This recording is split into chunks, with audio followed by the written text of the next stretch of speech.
Bonsoir mes amis. Hier j'ai fait une vidéo qui a suscité la controverse. Alors moi j'avais pas envie de la susciter du tout, mais elle est arrivée. C'est vrai que lorsqu'on parle, lorsqu'on évoque des sujets auxquels les gens tiennent, on peut parfois recevoir des réactions un peu épidermiques, excessives. C'est normal, je comprends. J'ai été, on va dire, traîné dans la boue par une partie de l'auditoire. C'est normal, ça arrive. Vous savez, Jésus, quand il prêchait l'amour et il prêchait le don de soi, il en a pris aussi pas mal sur la figure, ce qui ne l'a pas empêché de continuer. Et pourtant, non seulement sa démarche, mais son être et sa raison d'exister était quand même l'amour. Il écrit dans la Bible que Dieu a tant aimé le monde, qu'il a donné son Fils unique pour que celui qui croit en lui connaisse la vie éternelle.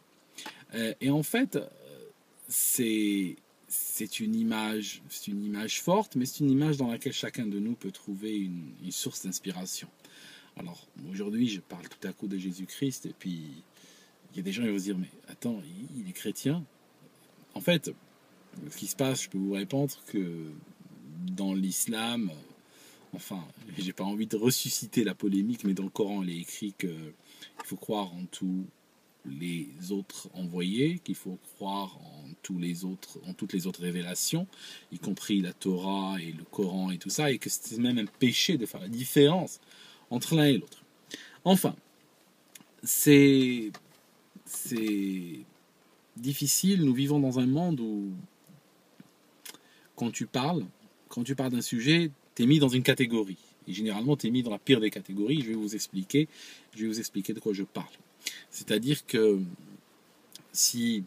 quand j'ai parlé dans certaines de mes vidéos de Rabbi Akiva ou de Rabbi Meir ou de Shimon Bar Yochai ou du Zohar ou des choses comme ça, vous pouvez voir sous ces vidéos, il y a des gens, y compris les compatriotes qui sont toujours un petit peu à la chasse aux juifs.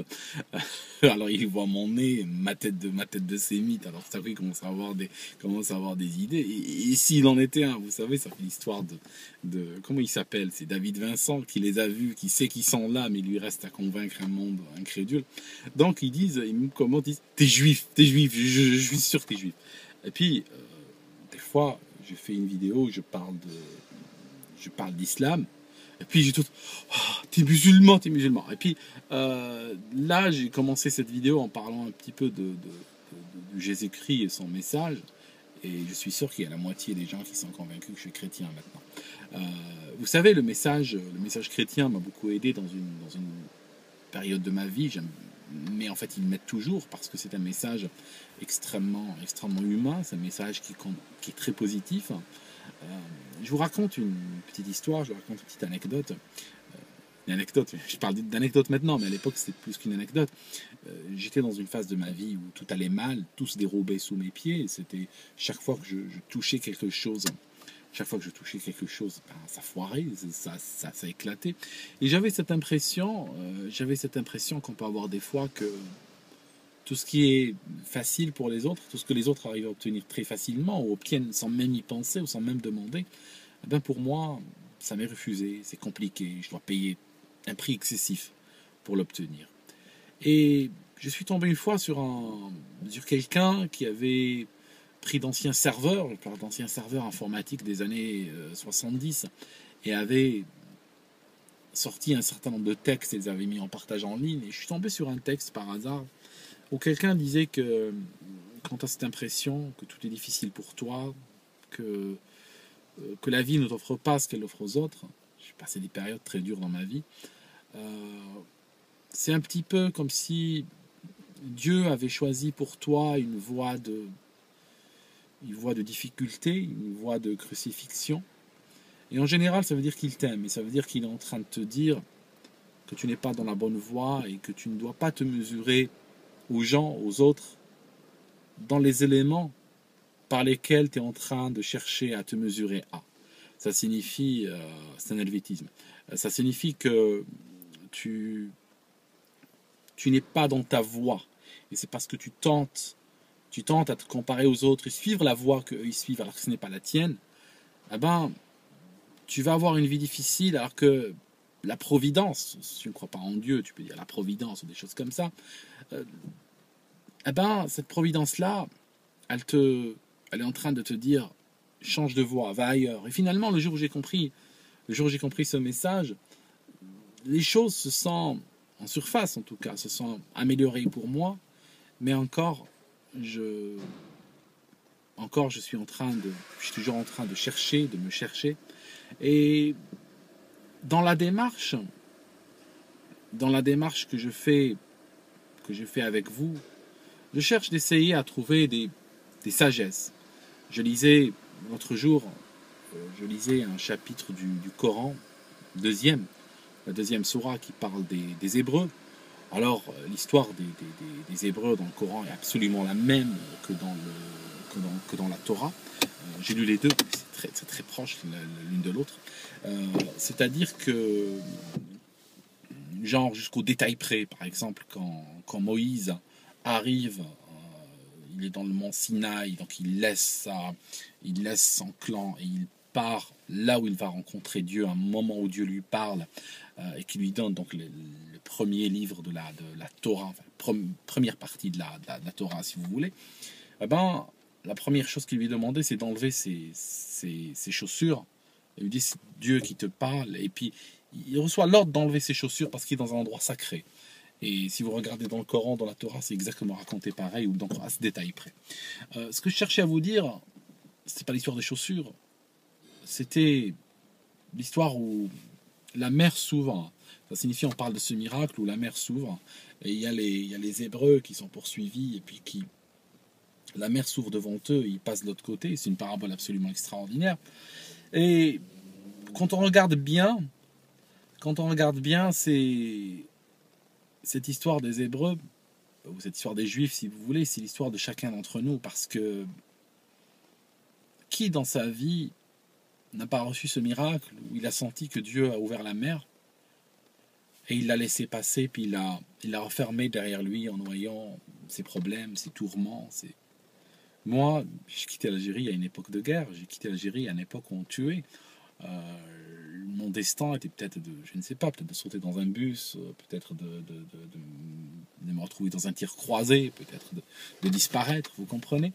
Et puis, la mer s'est ouverte devant moi, littéralement, parce que si vous regardez une carte, vous allez vite voir que la terre, la mer s'est ouverte. Et donc, je me reconnais un peu dans cette parabole, qui est une parabole coranique, qui est une parabole de Torah, qui est aussi une parabole humaine, en fait. Voilà, depuis le début de cette vidéo, j'ai fait des références à la Torah, j'ai fait des références au Coran, j'ai fait des références à l'évangile, aux évangiles, à tout ça. Et où suis-je? Où suis-je? On a cette volonté, vous savez, on a cette volonté de mettre les gens dans des cases. On veut mettre les gens dans des cases parce que c'est généralement le signe du fonctionnement d'un esprit sain. Vous savez, on est cartésien, on aime bien l'ordre, on aime bien que les choses rentrent dans une catégorie parce qu'on est entraîné à ça, on s'entraîne à ça. Mais peut-être que, vous savez, dans l'informatique pendant très longtemps, ils ont travaillé sur des bases de données relationnelles. C'est-à-dire où les choses sont placées dans un certain ordre, où il y a des tableaux avec des catégories, où chaque information rentre parfaitement dans la catégorie. Et aujourd'hui, on est en train de travailler sur des bases non relationnelles.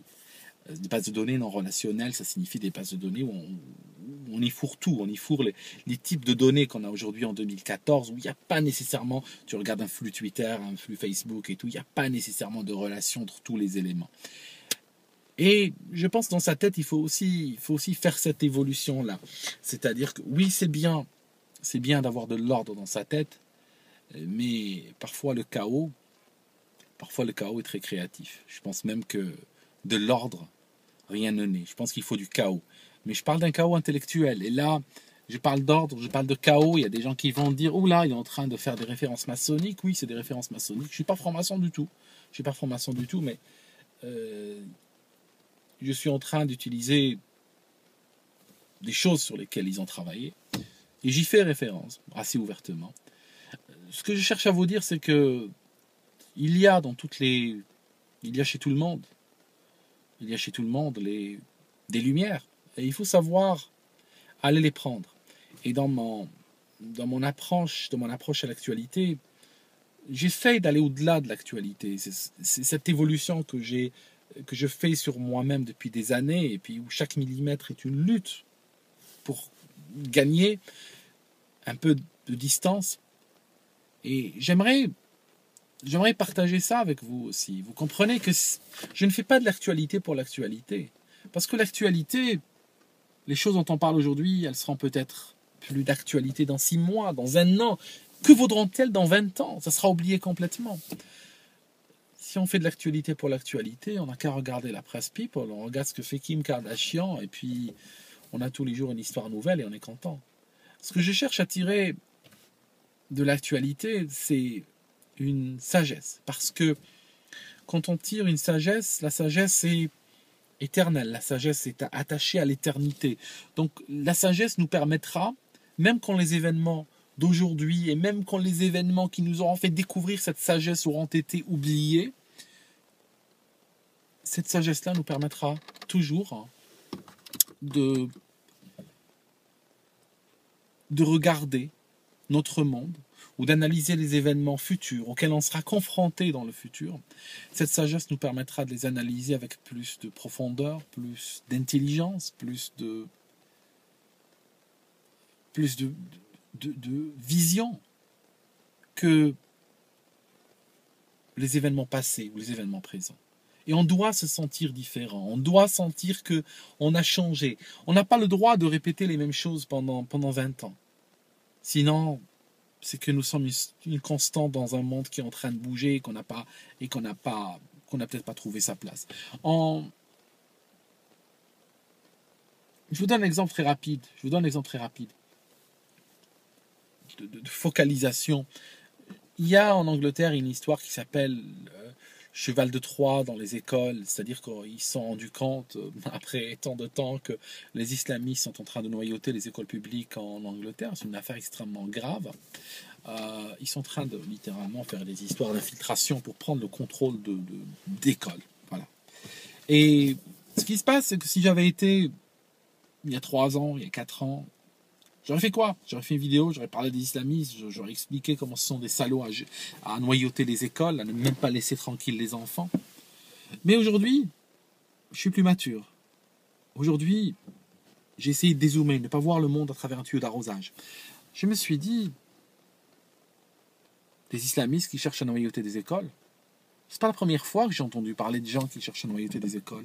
La dernière fois que j'ai entendu ça, il s'agissait de tenants de la théorie du genre qui cherchaient à aller dans les écoles, mettre des saloperies dans la tête des enfants.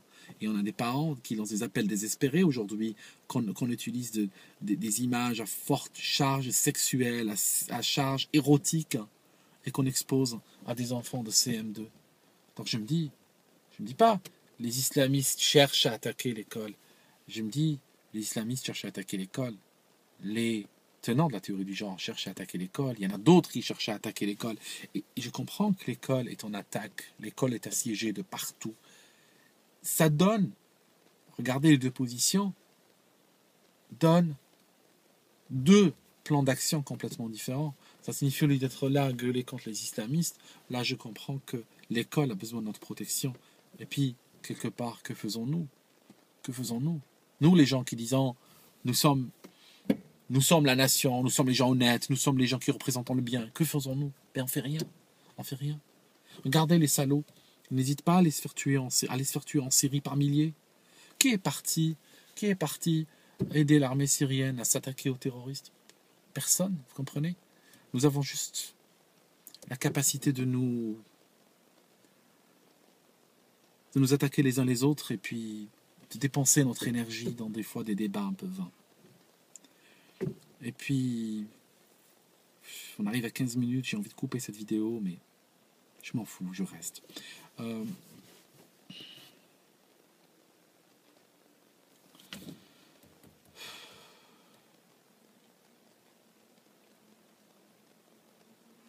Vous savez, je vais vous dire un truc. Par rapport à ce que j'ai dit hier, tu sais, on est 7 milliards de personnes et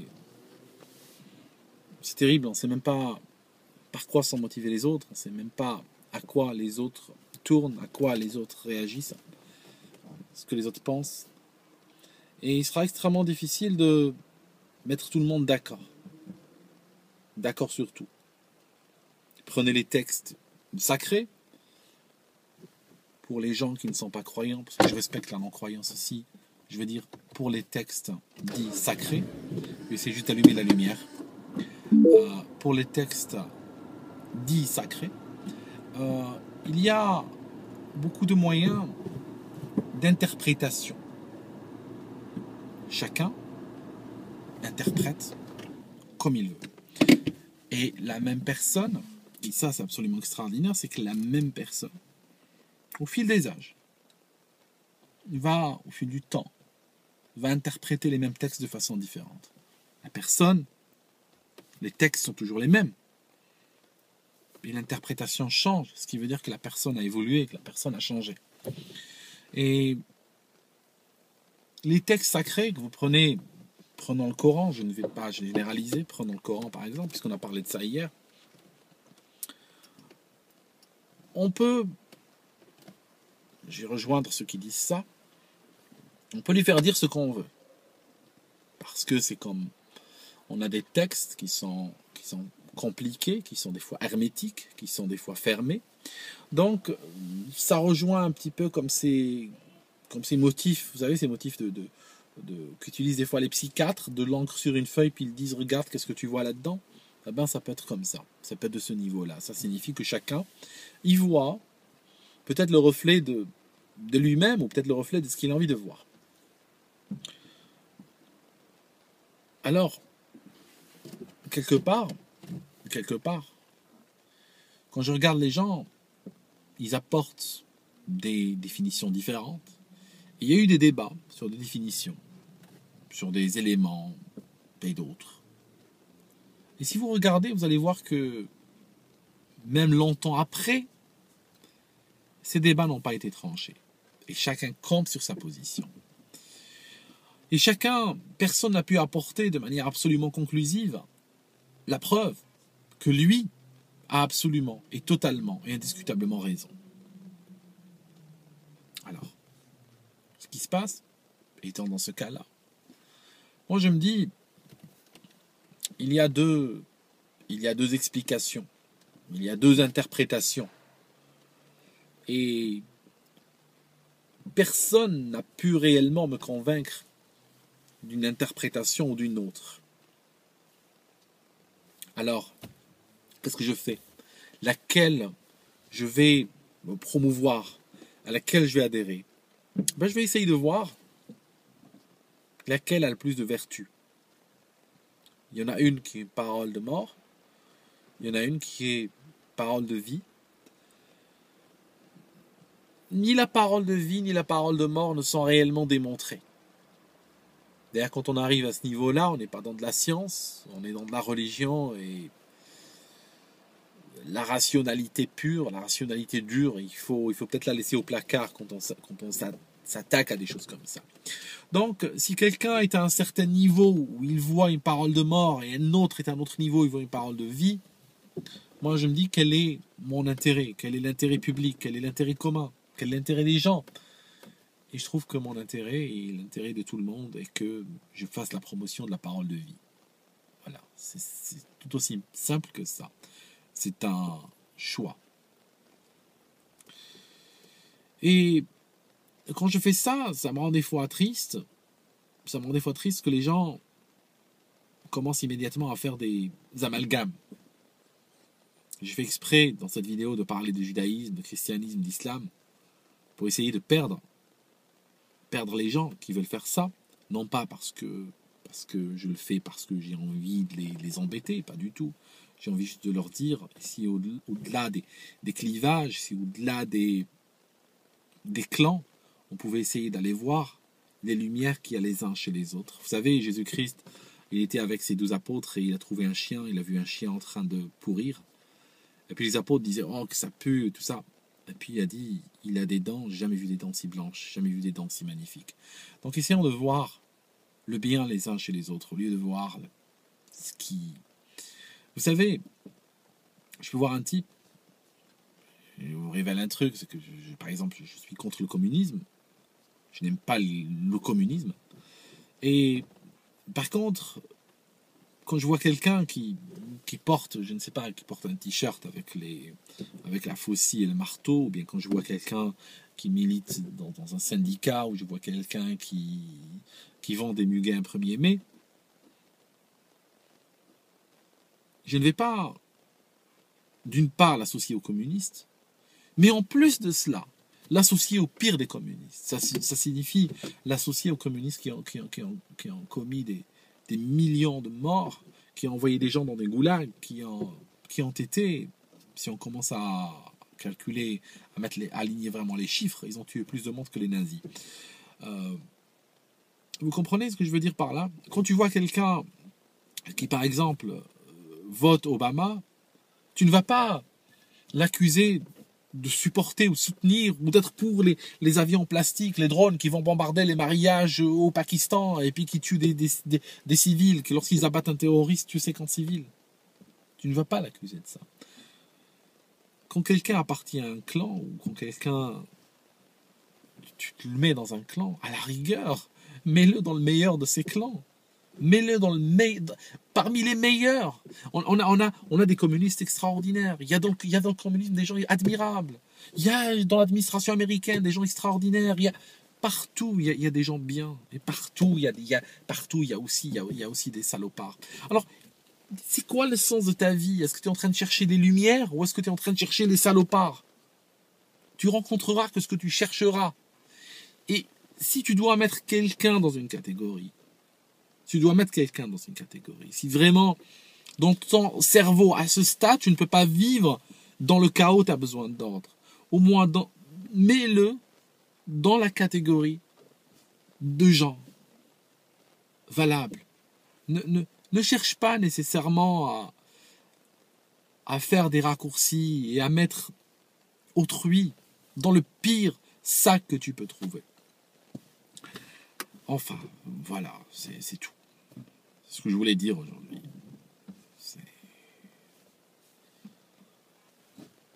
On n'est pas là pour faire de la presse people, mes amis. On est là pour évoluer et puis essayer de... Vous savez, avant, j'espérais... J'étais un peu romantique, j'espérais, comme disent les Juifs, un monde de shalom. Shalom, c'est la paix, mais c'est pas n'importe quelle paix, c'est la paix. Des gens ne peuvent pas trouver le shalom s'il n'y a pas Dieu avec eux, si vous voulez. C'est une paix divine. Dieu est shalom. Chez les Juifs, Dieu ne peut pas être amour. C'est grave de dire Dieu est amour dans le judaïsme. C'est féminiser Dieu, littéralement. C'est un gros blasphème. Mais on peut dire que Dieu est shalom. Moi, j'espérais le shalom. J'espérais que le monde vive dans le shalom. Maintenant, ce que j'espère, j'ai diminué mes prétentions, j'espère juste le kavod. Ça signifie le respect. Le respect entre les gens. Que peut-être en désaccord, on peut gueuler, on peut avoir des dialogues de sémites parfois, criant les uns contre les autres. Mais in fine, tant qu'on n'est pas en train de nous tuer, tant que si pendant que tu es en train de gueuler, tu collapses devant moi, je vais t'aider, je vais te faire un massage cardiaque et je vais appeler qui de droit, etc. Tant qu'on est comme ça, ça va encore. C'est ce que je voulais dire.